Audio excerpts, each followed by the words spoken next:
what is the best form of government?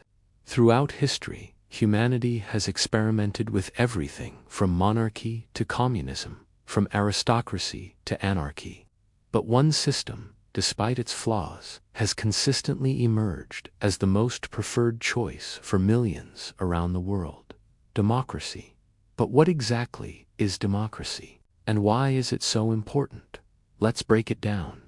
The word democracy comes from two Greek words, demos, meaning people, and kratos, meaning rule.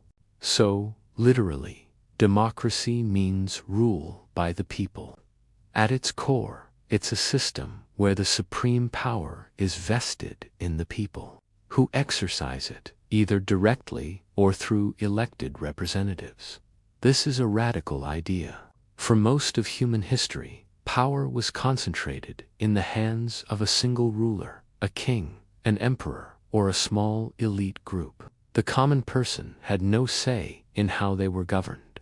Their lives were subject to the whims of the powerful. The ancient city-state of Athens is often credited as the birthplace of democracy, around the 5th century BC. Athenian democracy was a direct democracy. This meant that eligible citizens could directly participate in making laws and decisions.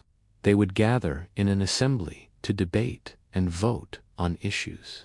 However, it's crucial to note that citizen was a very exclusive term.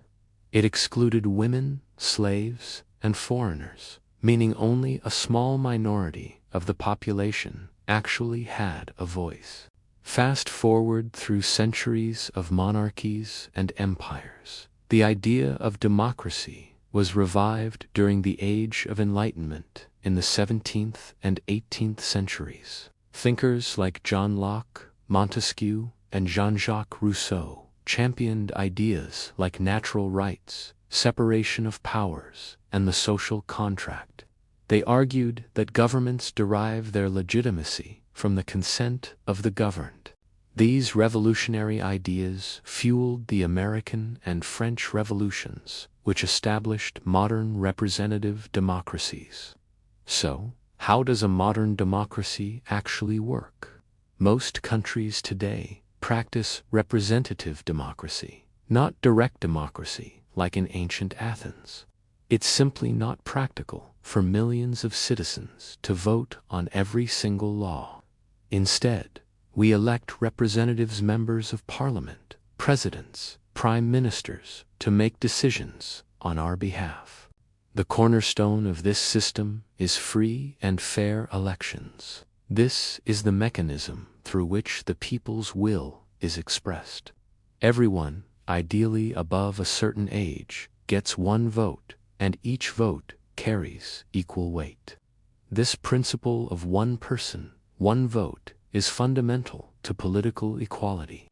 But democracy is much more than just voting every few years. A healthy democracy rests on several key pillars. First, the protection of human rights. This includes fundamental freedoms like the freedom of speech and expression, the freedom of the press, and the freedom of assembly.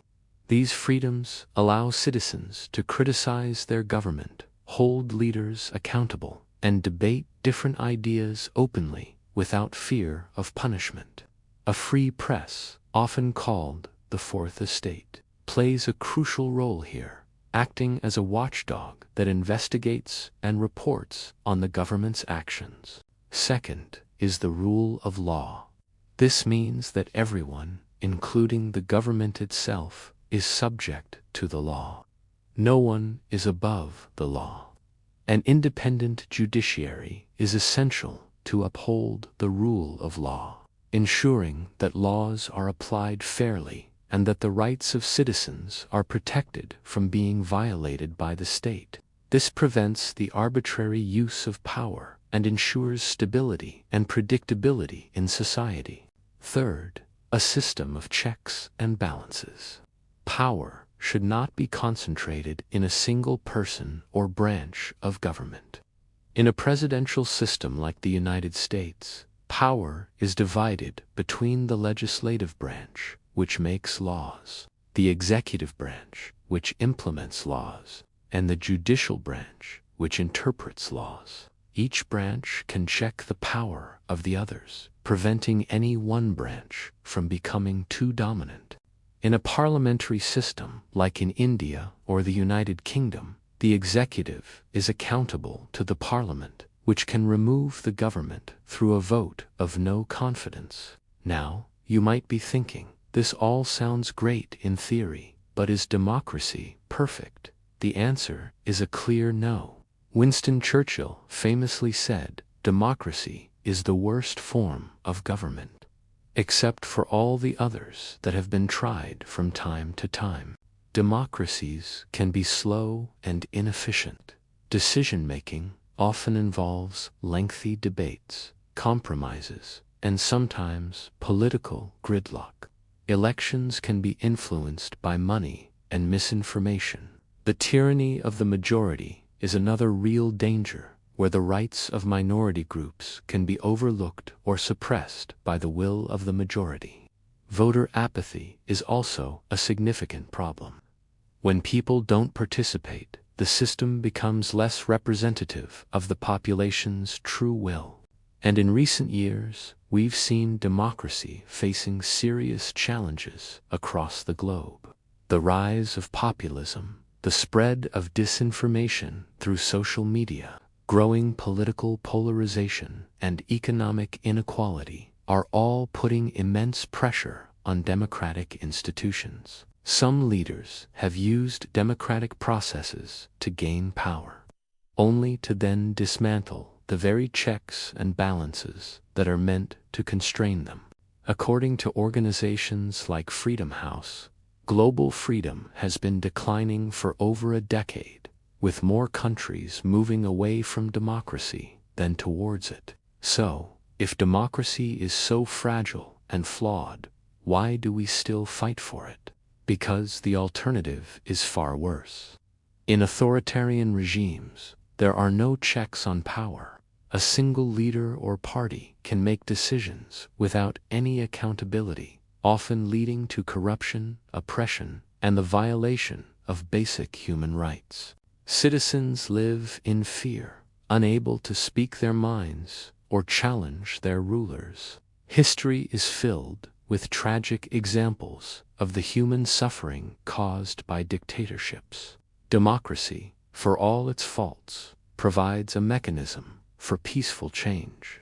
If you don't like the government, you can vote them out in the next election. It provides a platform for dissent and debate, allowing societies to evolve and correct their mistakes over time. It is based on the fundamental belief in the dignity and equality of every individual. It gives people a sense of ownership over their country and their destiny. The health of a democracy doesn't just depend on its institutions. It depends on its citizens. It requires active participation. It requires us to be informed, to think critically, to engage in respectful debate, and to hold our elected leaders accountable.